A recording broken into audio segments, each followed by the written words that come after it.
Before the Industrial Revolution, wind, water, and muscle were the only power sources enabling a city to gather inputs. That put a hard cap on city size. The technologies of the Industrial Age expanded a city's reach by orders of magnitude, and enabled concentrations of resources in ways previously unheard of. But this very expansion made cities ravenous. Bigger cities with more economic activity require more inputs to fuel that activity. It is a bit like the old adage where cities needed 100 times their land area for charcoal, but now they needed wheat for food, iron ore for steel, oil for fuel, limestone for concrete, copper for wiring, and on and on.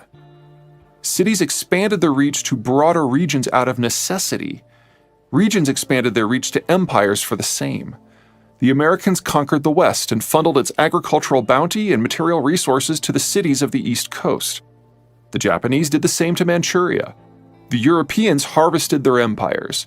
The very nature of the new technologies ensured both imperial expansion and the conflicts over access that would contribute to the competition and mutual loathing that culminated in the World Wars. Fast forward to after World War II, and the Americans' order removed even theoretical limits on just how far a city could reach. Coal, food, even people could now be brought in from somewhere else.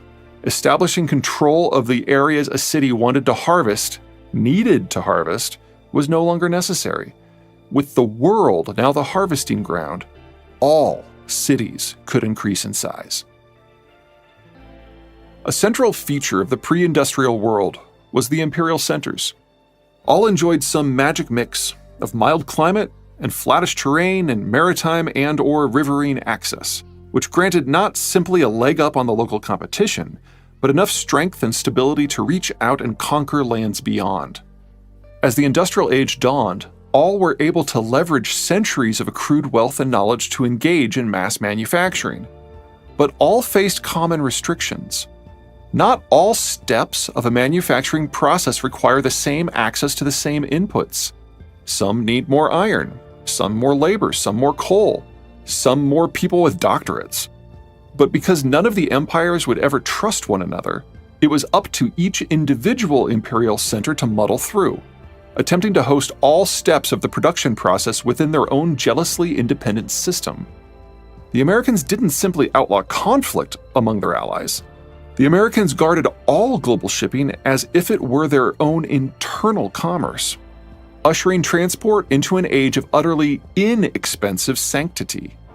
In a world safe for all, the world's successful geographies could no longer lord over and/or exploit the rest. A somewhat unintended side effect of this was to demote geography from its fairly deterministic role in gauging the success or failure of a country to something that became little more than background noise. Those geographies once left behind could now bloom in safety.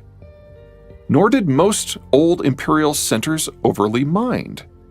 A process that the old imperial centers did not excel at, such as the relatively low value-added process of pulling aluminum metal into wires or the cobbling of shoes, could be outsourced to another location, a newer, rising player in the now globalized system that could do it more efficiently and competitively.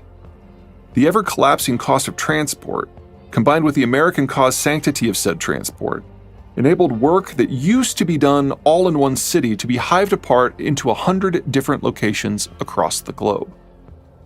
Shipping, once restricted to only raw inputs and finished outputs, now serviced a seemingly endless array of intermediate products.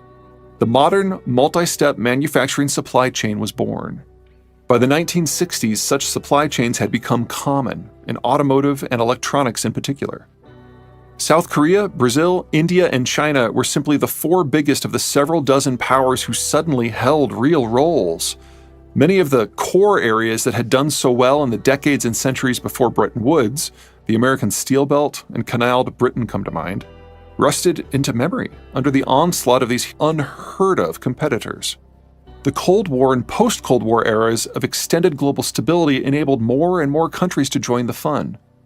The new players didn't only join the game in different decades, they advanced at different rates, populating the world with more and more countries at wildly different levels of technical sophistication. As of 2022, There are advanced technocracies in Western Europe, Japan, and Anglo-America. Advanced industrialized economies in Northeast Asia and Central Europe. Rapidly industrializing economies in Southeastern Europe, Latin America, Anatolia, and Southeast Asia. And mixed economies in China, South Asia, Latin America, and the former Soviet Union. Ever more complex supply chains link them together. All were made possible by more and cheaper transport, which generated greater economic development and integration, which in turn demanded more and cheaper transport. Add in bigger ships, containerization, and a new style of port, and not only did the many frictions that inhibited countries trading with their neighbors get sanded down, they melted away to the point that transoceanic, truly global, multi-step trade could not only become possible, but the everyday norm. As of 2022, some 80% of global trade by volume and 70% by value is transported by ocean-going vessels. As the text matured and the transport system thickened and diversified, two contrasting thoughts wove together to define our modern system. First, industrial text became ever easier to apply. Forging steel is more difficult than fashioning it into rail lines, which is more difficult than laying the rail lines, which is more difficult than operating a train, which is more difficult than filling a rail car. When the imperial system ended, it wasn't like the Dutch and Japanese could take the rail systems they had built home with them. It was pretty easy for their former colonies to appropriate and operate the assets.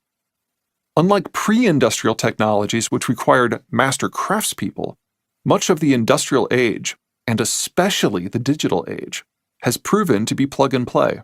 Industrial techs have become ever more difficult to maintain. The ability to diversify supply systems over any distance means it is economically advantageous to break up manufacturing into dozens, even thousands of individual steps. Workers building this or that tiny piece of widget become very good at it, but they are clueless as to the rest of the process. The workforce that purifies silicon dioxide does not and cannot create silicon wafers, does not and cannot build motherboards, and does not and cannot code. This combination of reach and specialization takes us to a very clear and foreboding conclusion. No longer do the goods consumed in a place by a people reflect the goods produced in a place by a people. The geographies of consumption and production are unmoored. We no longer only need safe transport at scale to link production and consumption together. We now need safe transport at scale to support production and consumption themselves. In many ways, this is all great. Industrialization plus globalization has not only generated the fastest economic growth in history, collectively they have dramatically increased the standard of living of billions of people the world over.